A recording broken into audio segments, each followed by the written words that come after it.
Assalamualaikum warahmatullahi wabarakatuh. Perkenalkan, nama saya Garisya Yunadia. Di sini saya akan menjelaskan tentang makalah saya yang berjudul Etika Bermedia Sosial bagi Mahasiswa dalam Bingkai UU ITE dan Hukum Cyber Indonesia.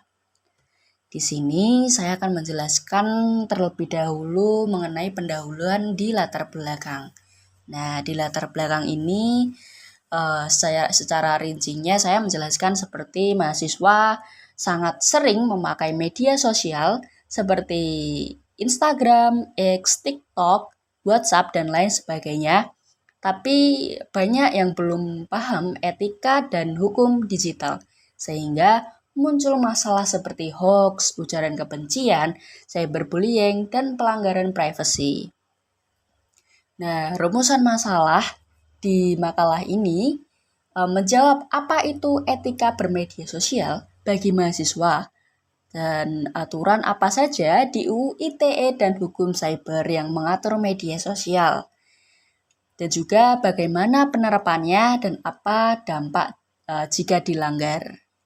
Dan tujuan makalah ini menjelaskan konsep etika bermedia sosial, menjabarkan aturan hukum, UU ITE, dan hukum cyber, menganalisis bagaimana mahasiswa menerapkannya, serta menggambarkan dampak pelanggaran etika dan hukum di Indonesia. Dan bagaimana hukum di media sosial tersebut. Manfaatnya dalam makalah ini menambahkan kajian etika komunikasi digital, meningkatkan kesadaran mahasiswa tentang etika dan hukum media sosial, membantu kampus menyusun program literasi digital, memberi edukasi ke masyarakat, dan memberikan masukan ke pemerintah soal sosialisasi UU ITE. Dan pada bab 2, yaitu kajian teoritis, konsep etika komunikasi digital adalah nilai dan norma yang mengatur cara orang berkomunikasi di dunia online agar tetap sopan, bertanggung jawab, dan tidak mengurangi atau merugikan orang lain.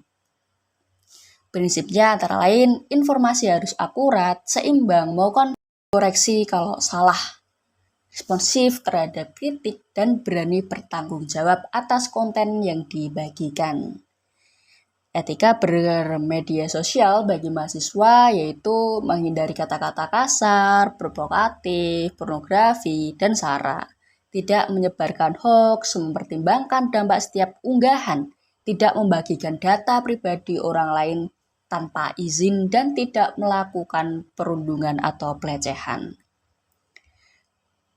Ketentuan hukum yang relevan seperti UU ITE punya pasal-pasal yang melanggar konten, melanggar keasusilaan, penghinaan, dan pencemaran nama baik, ujaran kebencian sara, serta manipulasi data dengan ancaman pidana 6-12 tahun dan denda sampai 12 miliar.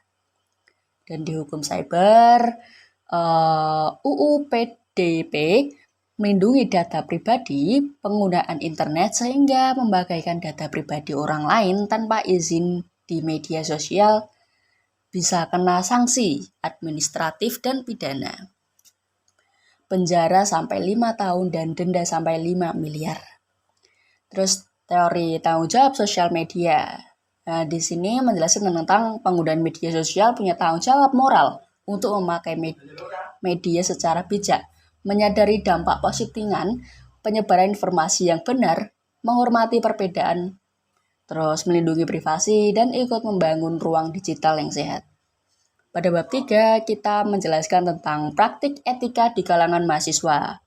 Dan secara umum, sebagaimana mahasiswa sudah tahu etika media sosial, tetapi masih banyak yang belum paham dampak jangka panjang, terutama terkait hoax, cyberbullying, dan pelanggaran hukum lainnya. Contoh perilaku beresiko, seperti asal share, berita tanpa cek, terus perdebatan dengan bahasa kasar dan penuh kebencian, terlalu membuka data pribadi, terus mengunggah foto atau chat orang lain tanpa izin, sehingga terlibat dalam konten yang merugikan orang lain. pada kasus pelanggaran UU ITE oleh mahasiswa, ada kasus mahasiswa ITB yang terjerat di UU ITE karena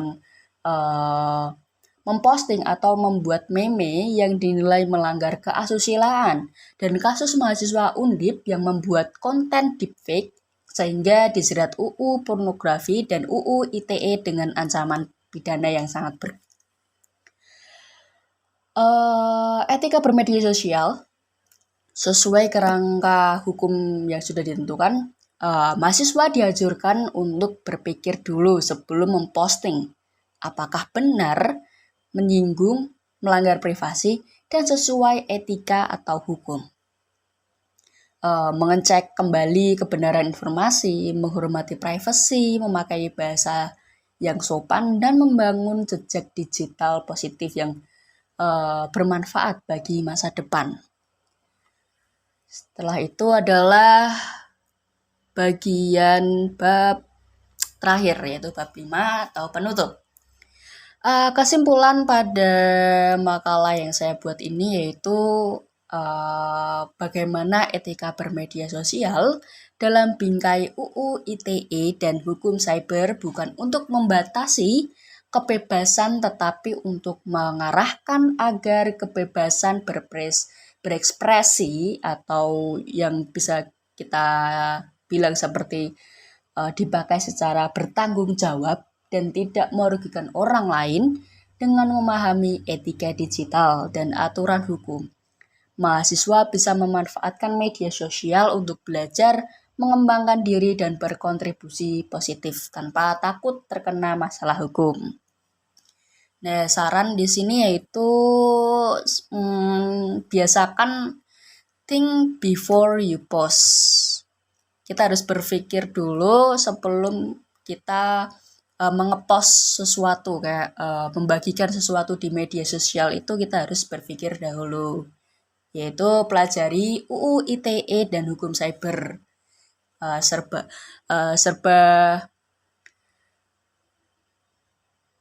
hal yang positif seperti menyebarkan konten edukatif dan inspiratif, jaga keseimbangan antara dunia online atau offline, dan jadilah mahasiswa yang memiliki budaya digital yang sopan, etis, dan sesuai nilai bangsa dan hukum Indonesia.